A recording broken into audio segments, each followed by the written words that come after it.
So, being a good man is not an exam or a qualification.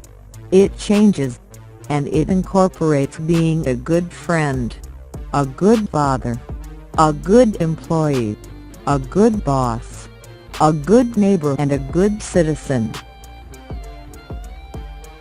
Everyone has to go to a funeral at some time, and you need to be dark and somber, and in the black type. So much of life is not about whether you're good or bad, or right or wrong, or can afford or not afford. It's just about timing. I'm frightened of my innate vanity. I mean, the suits lined with scars. Even I know a warning signs. I could quite easily end up in a tiny Playboy mansion, all on my own. Money has to be an explosion of excitement and opportunity, yet we already secretly know that it doesn't do what it promises. Nothing has ever given us as much pleasure as our pocket money when we were 12, or our first wage at the end of that first exhausting week, paid in folded cash. You can propose marriage naked or in handcuffs, but no one is going to agree to forsake all others for a man in shorts. You can't declare war in shorts or deliver a eulogy in shorts. Bald isn't like being ethnic or disabled. Everyone can and will make jokes about it and expect you to laugh good-naturedly, which you will. Every man imagines that he will turn his suit like a double agent, that it can be twisted to his will with irony or comedy, that the man can undermine its origins. Time too vain to go on TV. I'd be a monster of self-consciousness.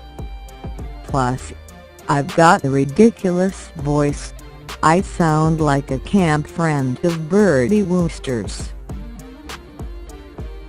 I don't do dinner parties. I have people come to share the food I've cooked for the family. Gordon Brown is a character from a tragic opera, twisted by ambition and a Presbyterian sense of fateful destiny. He has waited 13 years, mostly in Tony Blair's shadow, for this poisoned chalice, and has a pessimist's luck.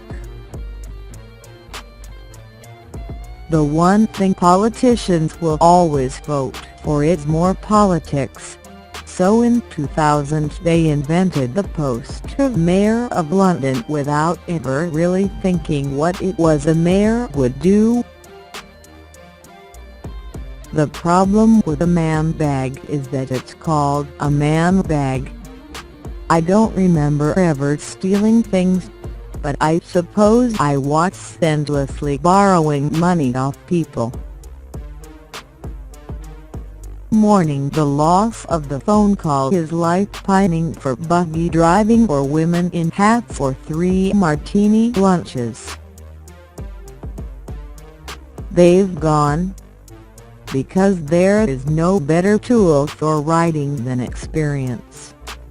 It has very little to do with grammar and everything to do with knowing. The French are never happy coming to London. This is an ancient and comforting enmity. It's not in the nature of Stoics and Sanadians to boast, which is fortunate, really, for they have meagre pickings to boast about. 20 is a tough age because it slips past in the middle of so much else: university, gap year, leaving home, getting jobs. People who know there is a God and people who know there isn't live in exactly the same world. Same number of hours in the day, same weather, same football results. They both love their children and die of the same diseases. The Lib Dems are sidekicks. They were born to be sidekicks, and that's what they should concentrate on being. Only people who live outside cities realize the size of them. London turns out to be huge. There are great swaths, vast panoramas, the whole diaspora I'd never imagined. The place I live in tends to be manageably small. A few familiar journeys and destinations. You don't have a choice about fashion or aesthetics. You're in it, whether you like it or not. If New York is a wise guy, Paris a coquette, Rome a gigolo and Berlin the wicked uncle, then Londonly is an old lady who mutters and has the second sight. She is slightly deaf, and doesn't suffer fools gladly. There are 5 great ages of man. 5 moments when you need to reevaluate everything, clear out the cupboard and the wardrobe, and most importantly, your head. They are 13, 20, 30, 40 and 60. All men need to know this. No 13-year-old or over should ever be seen in trousers that finish above the ankle.